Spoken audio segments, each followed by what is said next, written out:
Sales profile তৈরি না করে আপনি এসব কি করছেন? কোম্পানির সেলস বাড়াতে হলে আমাদের কোম্পানির বেশ কিছু সংস্কার দরকার। সেই সংস্কারের কথাই বলছি। সেলস কি করে বাড়ানো যায় সেটাই আপনার কাজ। কোম্পানির সিস্টেম ডেভেলপমেন্ট আর সংস্কার বিষয়ে ভাবা আপনার কাজ না। স্যার, কোম্পানির সিস্টেম ডেভেলপ না হলে বা কিছু জায়গায় রিফর্ম না করলে শুধু সেলস কেন, কোনো কিছুরই উন্নতি সম্ভব না। ওকে জ্ঞান দিতে আসবেন না। আপনার বয়স আমার কাজের অভিজ্ঞতার চেয়ে কয়েক বছর কমে হবে।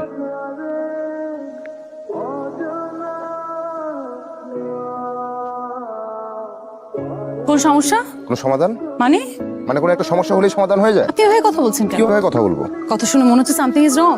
রংটাকে রাইট মানে ভুলটাকে সঠিক করতে গিয়ে যত ঝামেলা, বুঝতে পেরেছেন? স্যার, আপনি কি বলছেন আমি বুঝতে পারছি না। আপনার একটু কেয়ারফুল হয়ে চলা উচিত।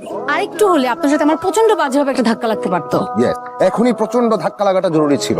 মানে হোয়াটস ইওর প্রবলেম? আমি আবার বলছি, আপনাকে কিছু বলছি না। নাও ফার্স্ট দ্যাট সব সময় সব সমস্যার সমাধান আপনি করতে পারবেন না। সবাই প্রবলেমটাকে জিয়ে রাখতে চায়। এই যে আমার লাগে যে অনেক দামি দামি জিনিস আছে, এখন তার সাথে ধাক্কা লাগার কারণ যদি ভেঙে যায় বা নষ্ট হয়েছে তাহলে কতটা নষ্ট হলো, কতটা ভেঙে গেল আপনি জেনে আমাকে জানাবেন। ওকে, আপনার ক্ষতিপূরণ দিয়ে দিব। চলি, বেস্ট অফ লাক। বছরের পর বছর বেতন খাচ্ছেন, প্রমোশন পাচ্ছেন, আর এদিকে কোম্পানিটা ঋণে জর্জরিত হয়ে ডুবছে। এখন ভেবে দেখেন, চেঞ্জ করবেন নাকি চেঞ্জ হবেন? Your decision bro, it's your decision. Private job যত, অফিস ততক্ষণ শারীরিক, বাসায় এসে মানসিক। মানে দিনে অফিস টাইমে ইচ্ছে মতো খাটিয়ে নিল, তারপর ভবিষ্যতের মানে আগাম কর্মকাণ্ড দিয়ে দিল। স্টপ, মানে স্টুপিডের মতো আপনি। ইয়েস, আপনাকেই মানায়। কি এই যে এরকম স্টুপিডের মতো কথাবার্তা বলা। মানুষকে তুচ্ছতাচ্ছিল্য করে কথা বলায় আপনাকেও কিন্তু বেশ মানায়। এতক্ষণ যাবত দাঁড়িয়ে আছে, একবার ফিরেও তাকালেন না। এই জন্যই ইতিহাসের স্মৃতির পাতায় যে যত ভালো আর যে যত খারাপ তাদের কথাই মনে রাখা হয়। যাই হোক, ফাইলটা রেখে গেলাম, আসি। পরবর্তী কথা অফিসে সেশনে হবে। আচ্ছা স্যার, ইকবাল সাহেবের কি কোনো সমস্যা? কিন্তু তার চলাফেরা, কথাবার্তা আমি কোনোভাবে সহজে নিতে পারছি না। আপনাকে কি এমন কিছু বলেছে যা আমার কাছে বলতে আপনি অস্বস্তি বোধ করছেন? না স্যার, এমন কিছু বলেনি যেটাতে আমি বিব্রত ফিল করব, তো তার কথাবার্তা ইজি ফিল করছি না। ঠিক আছে, আমি দেখছি। এইভাবে বেশি দিন চলবে না। কালকে সবকিছু ওপেন হয়ে যাবে, কেউ আটকে রাখতে পারবে না। সাবধান হয়ে যান, খুব সাবধান। তার পাশে যারা আছে তাদেরকেও সাবধান হয়ে যেতে বলেন। পরিবর্তন মেনে নেন। আপনি পরিবর্তন মানেন বা না মানেন, রিফরমেশন আসবেই, সংস্কার হবেই, চেঞ্জ হবেই।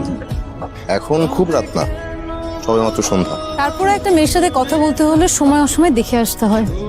জাহাজ যখন ডুবতে থাকে নাবিক তখন দিশে আড়া, সময় অসময় জ্ঞান থাকে না। মানে এই কোম্পানিটা ডুবে যাচ্ছে, কেউ কাউকে বিশ্বাস করছে না, সবাই সুযোগের অপেক্ষায় আছে। আপনিও তো সুযোগ কম নিচ্ছেন না। মানে শ্রমিকদের দায়িত্ব কার? আমার? তো সেলস ম্যানেজার, তাই না? জি। সেলসের দায়িত্ব তো আপনার। হুম। তো সেলস বাড়ছে না কেন? শ্রমিক অসন্তোষ কেন চলছে? আমাদের কোম্পানিতে এত এত মেশিনপত্র কয়টা চালু আছে জানেন? জানেন না। এই মেশিনে প্যাকেজিং না হয়ে বাইরে ডাবল খরচে প্যাকেজিং হয়, কেন জানেন? জানেন না। জেনে এসে কথা বলুন প্লিজ। কথা নামুন, মানুষের সাথে কথা বলুন, সব জানতে পারবেন।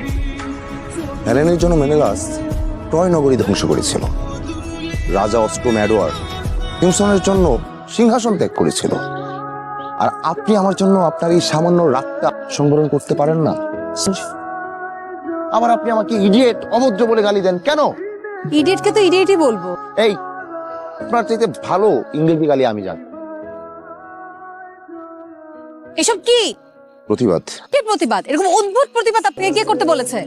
যখন কিছুই করার থাকে না, কিছু বলার থাকে না, কাউকে কিছু বোঝানো যায় না, তখন আমার মতো মানুষের এই প্রতিবাদটুকুই সান্ত্বনা। আমি সরি, আপনি এটা দেখে ফেলেছেন, আমি খুবই দুঃখিত। স্যার, আমি যেটা দেখলাম যে আপনি যা বলছেন তার অনেক কিছুই ঠিক না। আমার মনে হয় আপনাকে কেউ মিসগাইড করছে। মানে ইকবাল সাহেব কোম্পানি ডেভেলপমেন্টের জন্য পরিবর্তন চান, সংস্কার চান। তো আপনারা ম্যানেজমেন্টের বেশিরভাগ মানুষই এতে রাজি নন। কেন বলুন তো?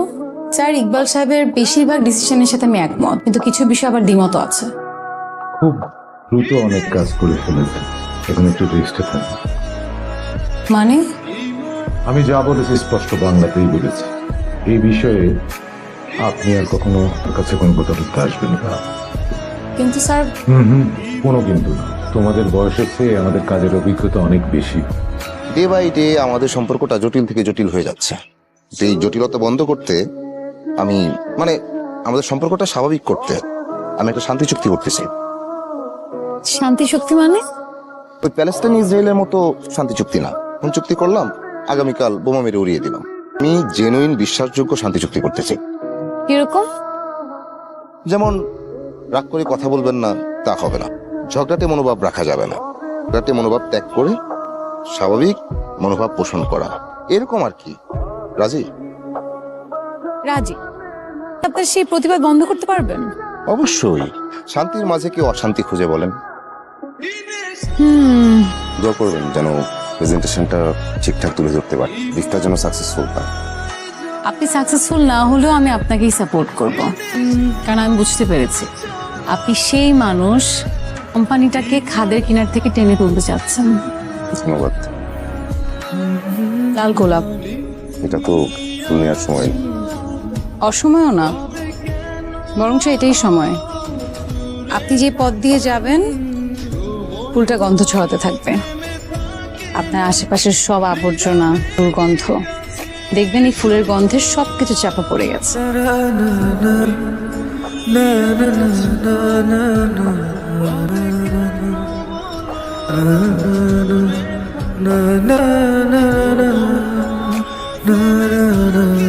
Best of luck. আপনাদের বিগত দিনের বিভিন্ন রিপোর্টগুলো দেখে, আপনাদের কথা শুনে আমার যেটা মনে হলো, এখানে ব্যাপক সংস্কার এবং পরিবর্তন দরকার। ঠিক আছে, সেটাও পর্যায়ক্রমে হবে। আর আজকে থেকে ইকবাল সাহেবের সংস্কার রিপোর্টের ভিত্তিতেই কোম্পানির কাজ এগিয়ে যাবে। জিএম শাকিল সাহেব এখান থেকে আমাদের ঢাকা গার্মেন্টসের এক্সিকিউটিভ ডাইরেক্টরের দায়িত্ব পালন করবেন। আর আজ থেকে এই কোম্পানির এমডির দায়িত্ব পালন করবেন আমার একমাত্র মেয়ে Zinia Rahman. Zinia, please come here.